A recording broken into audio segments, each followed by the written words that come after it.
Vin Diesel, if you do see us on the street, don't beat us up. Uh, we do like some of your movies. Yeah, but seriously, this movie was good without you. Hi, I'm Vernon and this is Kit, and we just watched Fast and Furious presents Hobbs and Shaw. Kit, what did we just watch? We watched a very entertaining mix of maybe James Bond and Lethal Weapon. But is it still Fast and Furious? Barely. I would say 10% of it is Fast and Furious. Okay, and we're gonna explain to you why this is not really a Fast and Furious film and why this is actually better than Fast and Furious film. This film brings back Dwayne Johnson and Jason Statham's characters from the last 3 Fast and Furious films. This time round, they're the protagonists.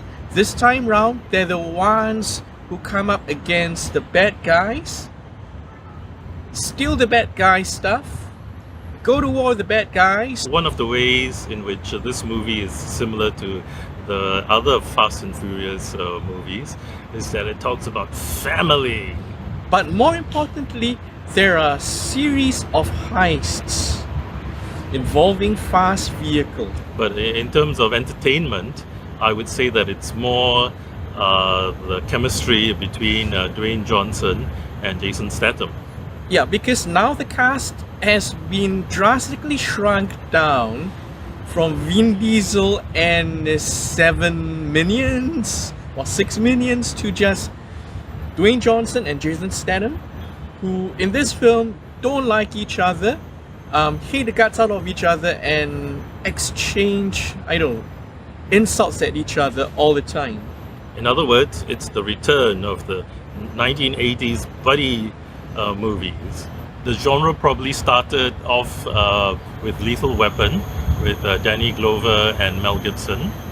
Follow-ups include 48 Hours, which was Eddie Murphy and Nick Nolte. These buddy movies were popular in the 1980s, but they've fallen out of favor. Most notably in 2010, Bruce Willis tried to make another buddy movie called Cop Out, this time with Tracy Morgan, but it was a box office flop. I think with Hobbs and Shaw, they have managed to bring it back. Dwayne Johnson and Jason Statham are really good at bringing out each other's characters. They work together well, the chemistry works. Yeah, it's totally unlike how Dwayne Johnson, Jason Statham and Vin Diesel brought out nothing from each other in the last 3 Fast and Furious movies. Three's a crowd. Yeah. But it also could be because of the director. This time the director is David Leitch, and he was one of the co-directors for the first John Wick, and he also directed the second Deadpool movie. Right, so in terms of genre influence from this director, turns out that this movie is an action comedy. Very, very clearly an action comedy compared to the other Fast and Furious films. And you'll note that the writer for this movie is the same as maybe 5 of the previous Fast and Furiouses. Except it looks nothing like what he wrote. So it's probably the influence of the director or the producers. And the producers include Jason Statham and Dwayne Johnson, who clearly know what they want and got the people to achieve their vision. Whether it's a car chase, a heist scene, infiltration into a secret lair, or even hand-to-hand combat, there's a lot of comedy involved. What I liked was that this movie knew what it wanted to be, and the director committed to it. It wanted to be a buddy movie, and right from the start you see the split screen of Dwayne Johnson and Jason Statham going about their own separate ways before they teamed up with each other officially. So the movie is explicitly telling you that they are comparing these two people. They've got style. They are great, badass characters. But don't you think they should work together? Yes. They really committed to this concept of a body movie. They didn't go in like half-assed, and you do see it play out throughout the whole of the movie. Idris Elba plays the main antagonist of this film. He calls himself a black Superman because he has superpowers. No, he has super strength. He is immune to bullets, He has lightning quick reflexes. and also he is black, I suppose. All that is given to him by the technology, aside from his blackness. We wouldn't know. Maybe they enhance his blackness. Basically, the terrorist organization he works for is out to kill people around the world using a super technology virus, leaving behind survivors whom they think strong enough for the new version of humanity they want to create. And there's a pretty ass-kicking girl involved. She's played by Vanessa Kirby, whom we last saw in The Crown as Princess Margaret. In this film, she is Shaw's younger sister, MI6 agent who ends up stealing the technology virus from Black Superman, and of course Idris Elba wants to get her back, and so there's this whole sequence of kidnapping, heist and counter heist. And she steals the virus by injecting capsules of it into herself, very reminiscent of Mission Impossible 2, the one with Tandy Newton, directed by John Woo. Here it makes a lot more sense. Yeah, the capsules make a lot. In Mission Impossible 2, Tandy Newton actually infected herself, which was a bit crazy. So why does it work here then? Yeah, because she's not actually infected. Right, the capsules are still nano capsules in the bloodstream and will not immediately dissolve and infect her and kill her. But they will in 1 or 2 days. In screenwriting, 48 hours! in screenwriting terminology, you want to give some kind of countdown so that the audience has a feeling of urgency. And of course, for this kind of films, this will always end up in a final set piece where there is a time device to tell you how many minutes she has left. So the plot is quite generic, but it's as generic as the other Fast and Furious films, except that I think it introduces the bad guys, the challenge, very efficiently. I mean, it works. It's enough to carry the action along. You're not going to watch this movie for the plot. You're going to watch it for the action and for the buddy chemistry. Yeah, because I think the previous Fast and Furious films tended to take quite some time to build up the characters and the challenge and the villains. The plots became a bit unbelievable and convoluted. It's like they didn't know what they were doing. What really bugged me about the later movies was the Letty amnesia thing. That was really stupid. In what way then is this movie as good as we think it is, and we're telling you right now it's good? In what ways is this movie not really a real Fast and Furious movie? In terms of the film production, this is officially considered a spin-off, and Fast and Furious 9 will be released next year, and that is the one with Vin Diesel, and Hobbs and Shaw are not in it, at least not in a major way. They might have a cameo, who knows. Yeah, so it's really true, the reports that Vin Diesel and Dwayne Johnson had a major falling out in the last 2 Fast and Furious movies, and this has led them to come to an understanding where, they will continue to be in the Fast and Furious franchise, just that it'll be 2 different Fast and Furious productions. It's interesting because I think Dwayne Johnson was brought in a few movies ago to kind of 3 movies ago. To kind of save the franchise, and then Jason Statham also was brought in, and now now they're out, and then the original guys are continuing on their own, so it's a bit strange. Very, very strange. And judging from the past record, I think the Hobbs and Shaw franchise branch will be more successful. So it's interesting to look back over the history of the Fast and Furious franchise. Because when Kit says that this isn't a Fast and Furious film, we have to actually qualify it by saying that through the history of the franchise, the concept of what is a Fast and Furious movie has actually changed at least twice. The first movie is still the benchmark for what is a real Fast and Furious movie. What? Undercover Cop? Yeah, Undercover Cop. How many Fast and Furious movies have the cop as undercover now? It has moved a long way from there. Divided Loyalties. Yeah, seriously. There's no divided loyalties anymore since the fourth movie. The first 3 or 4 movies were strictly drag racing. I think after the fourth movie, after Tokyo Drift, the entire franchise started to get a little repetitive, which is why the concept changed. Not just repetitive, you could see that they were like Running out of material? yeah, they were like desperately clawing for some new direction, for something to do. But yeah, even so, they kind of felt you could kind of feel some kind of continuity, partly through the force of Vin Diesel's character, but also, I mean, the cars were still there. The cast, in fact, grew larger and larger. But along the way, drag racing became not the central concept of the film. What instead became the central premise of the Fast and Furious franchise was car chases, heists.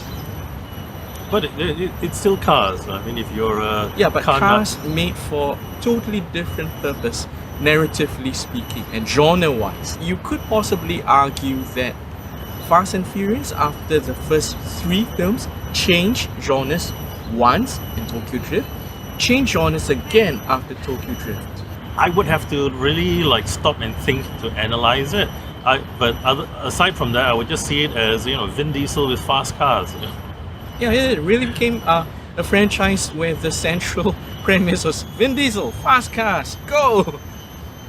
But it got a bit out of hand because the movies became like overly CGI. They looked really artificial, really ridiculous car stunts, which I'm happy to say Hobbs and Shaw, they do use a lot of CGI, but it doesn't look fake. The first part of the movie, there are a lot of like car chases in London. Those were probably real life. Until it comes to Idris Elba's Black Superman bike.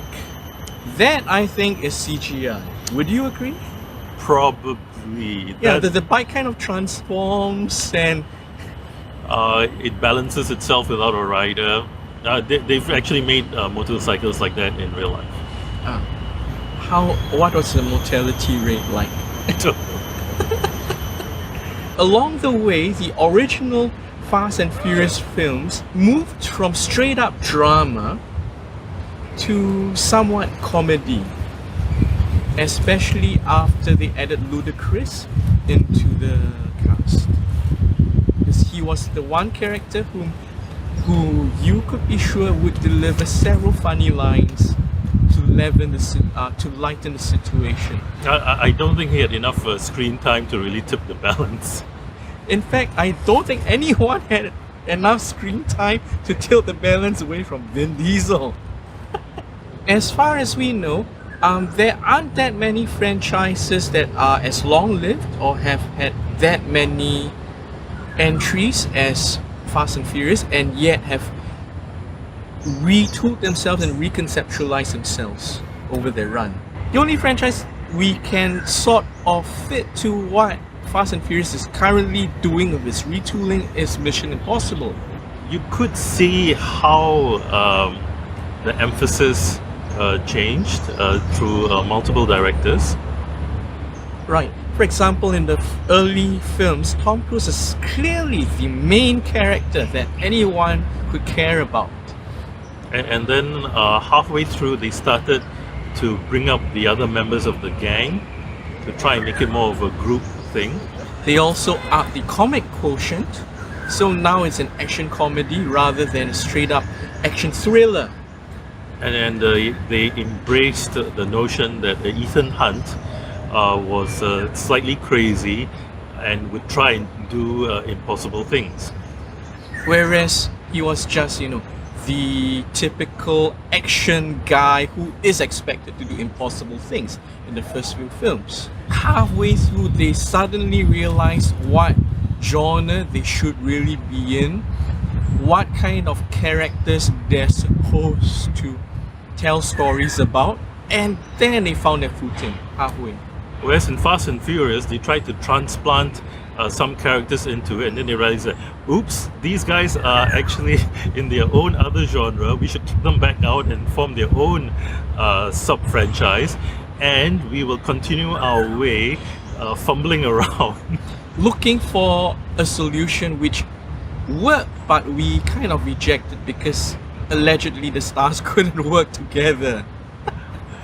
No, Oh boy. And they are still going to go with the Letty amnesia thing.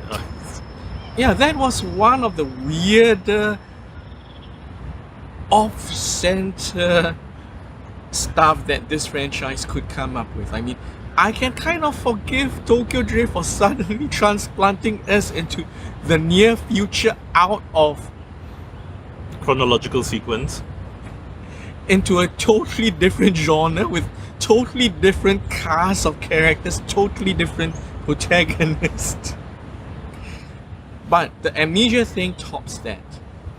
Oh, talking about Tokyo Drift, I think one of the missed opportunities of Fast and Furious was to turn it into some kind of driving nerd movie in the style of Initial D. I think Initial D is very effective because they go into the details of how individual races are won. So you get very technical. They talk about like tuning the suspensions of the car, but they also present it in a very dramatic way. Yeah, that kind of geek or nerd talk really dropped away from the Fast and Furious franchise. They did talk about nitrous oxide for a while. Yeah, but that was only in film number 3 or 2, I think. And after that, there's like zero science needed to explain why fast cars go fast. Let's just go with heists, okay?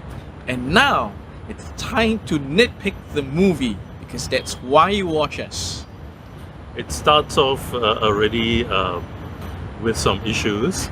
You have Vanessa Kirby pulling out the pin from her grenade with her teeth. It's a very movie thing. This is done. I've seen it done quite a lot in the movies. Kid. Oh yeah. What could be wrong with it? What could possibly be wrong with it? You would chip your teeth because it's very hard to pull out the pin by design for obvious safety reasons. There's a sequence in this film where we have a lot of stuff to nitpick, and that's the final set piece in the film. The Battle of Endor in Samoa. Dwayne Johnson, Jason Statham, and Vanessa Kirby retreat to Dwayne Johnson's childhood home in Samoa, aka Hawaii, With the bad guys hot on their heels. because they still want to steal the virus from Vanessa Kirby's body. But Dwayne Johnson's mother has gotten rid of all the guns because they're dangerous. So they have to fight with traditional Samoan edged weapons. Basically, I don't know, this is not even Stone Age or Iron Age weapons, it's just what looks like wooden implements with lots of spikes. However, Vanessa Kirby hacks into the bad guys' system and disables all their high-tech guns. So, zero ammunition. And the bad guys don't have anything to back up their guns. They don't have grenades, they don't have knives, they don't have any supporting fires in the form of machine gunners, snipers, mortars. See, this is why you shouldn't high-tech everything. And the bad guys have helicopter, and all they do is just land all your troops directly in front of the Samoan group of people. They don't try and outflank them, hit them from behind or anything. Just because audiences just want to watch a good fight scene without it being practical at all. And in a military situation, you have a helicopter. What do you think of? You think of vertical envelopment. You can transport your troops anywhere you want in relation to the enemy. You can just place them anywhere. You don't have to go through their defenses. You can plonk your troops right in the middle of them where they're not expecting you.